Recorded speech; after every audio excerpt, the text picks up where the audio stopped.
ಕಂಡದ್ದು ಕಂಡ ಹಾಗೆ. ನಾನು ಮಲ್ಲಿಕಾರ್ಜುನ ಹೆಗ್ಗಳಗಿ, ಪತ್ರಕರ್ತ, ಮುಧೋಳ್.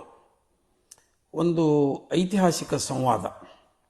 ಗಾಂಧಿ ಮತ್ತು ಅಂಬೇಡ್ಕರ್ ನಡುವೆ ಭಿನ್ನಾಭಿಪ್ರಾಯ ಇತ್ತು, ಭಾಳ ಜಗಳಿತ್ತು. ಗಾಂಧೀಜಿ ಅಂಬೇಡ್ಕರ್ಗೆ ತೊಂದರೆ ಕೊಟ್ಟರು ಅನ್ನುವ ವಿಚಾರವನ್ನು ಸಮಾಜದಲ್ಲಿ ಹರಡಲಾಗಿದೆ. ಅದು ಹಾಗಿರಲಿಲ್ಲ. ಅವರಿಬ್ಬರ ನಡುವೆ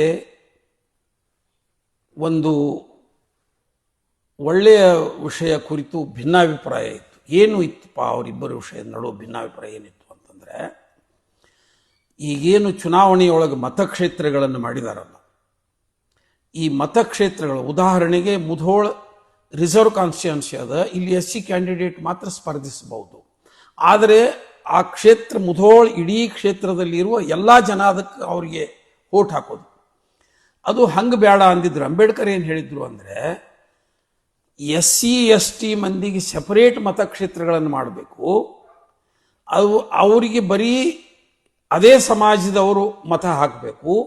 ಅಂದ್ರೆ ಅವರಿಗೆ ಬದ್ಧವಾಗಿರ್ತಾರೆ, ಅವರಿಗೆ ನಿಷ್ಠೆಯಿಂದ ಇರ್ತಾರೆ, ಅವರ ಉನ್ನತಿಗಾಗಿ ಅವರು ಪ್ರಯತ್ನ ಮಾಡ್ತಾರೆ. ಎಲ್ಲರೂ ವೋಟ್ ಹಾಕಿ ಆರಿಸಿದರೆ ಮೇಲ್ವರ್ಗದವ್ರು ಭಾಳ ಇರ್ತಾರೆ. ಮೇಲ್ವರ್ಗದವರ ಕೈಗೊಂಬೆಯಾಗಿ ಶಾಸಕರು ಸಂಸದರು ಕೆಲಸ ಮಾಡ್ತಾರೆ.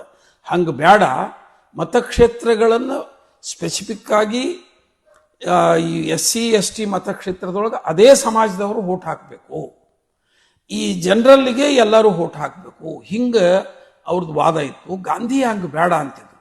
ಗಾಂಧಿ ಏನಂತಿದ್ರು, ಇದರಿಂದಾಗಿ ಸಮಾಜವನ್ನು ಒಡೆದಂಗೆ ಹಾಕದ, ಎಲ್ಲರೂ ಮತ ಹಾಕಲಿ, ಈ ದಲಿತತ್ವ ಮತ್ತು ಅಸ್ಪೃಶ್ಯತೆ ಎಲ್ಲ ಕಳೆಯೋದು ನಮ್ಮ ಉದ್ದೇಶ ಆಗಿದೆ. ಅದಕ್ಕಾಗಿ ಎಲ್ಲರಿಗೂ ಮತ ಹಾಕುವ ಅವಕಾಶ ಕೊಡಬೇಕು, ಎಲ್ಲರೂ ಕೂಡ ಹಾಕಿ ಆರಿಸ್ಬೇಕು. ಒಬ್ಬನ ದಲಿತರಿಗೂ ಅವರೇ ಹಾಕಬೇಕು ಅಂತಂದಿದ್ರು. ಏನಾಗಿದೆ, ಸ್ವಾತಂತ್ರ್ಯ ಪೂರ್ವದೊಳಗೆ ಇದು ವಿವಾದ ಶುರುವಾಗಿತ್ತು 33ರಿಂದನೇ. ಆವಾಗ ಬ್ರಿಟಿಷರು ಅಂಬೇಡ್ಕರ್ ಪರವಾಗಿ ಇದ್ರು. ಅಂಬೇಡ್ಕರ್ ವಿಚಾರ ಸರಿಯದ, ಹಂಗೆ ಮತಕ್ಷೇತ್ರ ಮಾಡೋಣ, ದಲಿತರಿಗೆ ಕ್ಯಾಂಡಿಡೇಟಿಗೆ ಬರೀ ದಲಿತರಷ್ಟೇ ವೋಟ್ ಹಾಕಬೇಕು ಅಂತ ಭಾಳ ದೀರ್ಘಕ್ಕೆ ಹೋಗೋದು. ಆವಾಗ ಒಂದು ಏನಂತಾರೆ ಅಂಬೇಡ್ಕರು, ಇದು ಆಗೋದಿಲ್ಲ, ಬೇಡ ಅಂತಾರ ಅವ್ರು. ಅವಾಗ ಗಾಂಧಿ ಏನಂತಾರೆ, ನಾವು ಎಲ್ಲರಿಗೂ ಅವಕಾಶ ಇಟ್ಟು ಬೇಕಾದರೆ ಈ ದಲಿತರಿಗೆ ಹೆಚ್ಚು ಸ್ಥಾನಗಳನ್ನು ಕೊಡೋಣ. ಈಗ 70 ನೀವು ಬೇಡ್ತೀರಿ, 70 ಬದಲಿ ನಾವು 100 ಕೊಡೋಣ ಅಂತ ಹೇಳ್ತಾರೆ.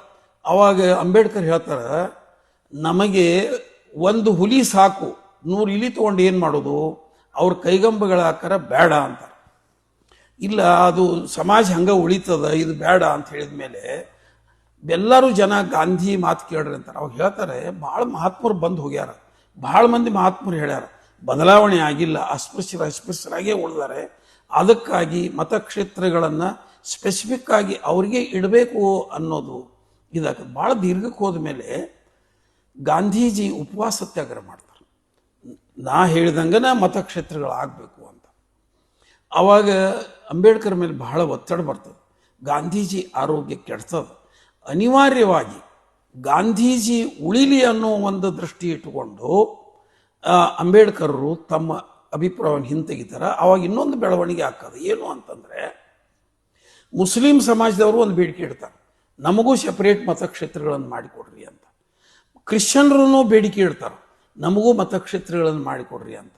ಆವಾಗ ಈ ಜಾತಿ ಆಧಾರದ ಮೇಲೆ ಮತಕ್ಷೇತ್ರಗಳನ್ನು ನೋಡಿದೀವಿ ಅಂದ್ರೆ, ಪರ್ಮನೆಂಟ್ ಆಗಿ ದೇಶದೊಳಗೊಂದು ಬೇರೆ ಇನ್ನೊಂದು ದೇಶಗಳೇ ಆಗಿ ರಚನೆ ಆಕಾವ, ಬೇಡ ಅನ್ನೋದನ್ನು ಹೇಳಿದ ಮೇಲೆ ಅಂಬೇಡ್ಕರ್ ಅನಿವಾರ್ಯವಾಗಿ ಈ ವಾದವನ್ನು ಒಪ್ಪಿಕೊಂಡು ತಾವು ಹಿಂದೆ ಸರಿತಾರೆ.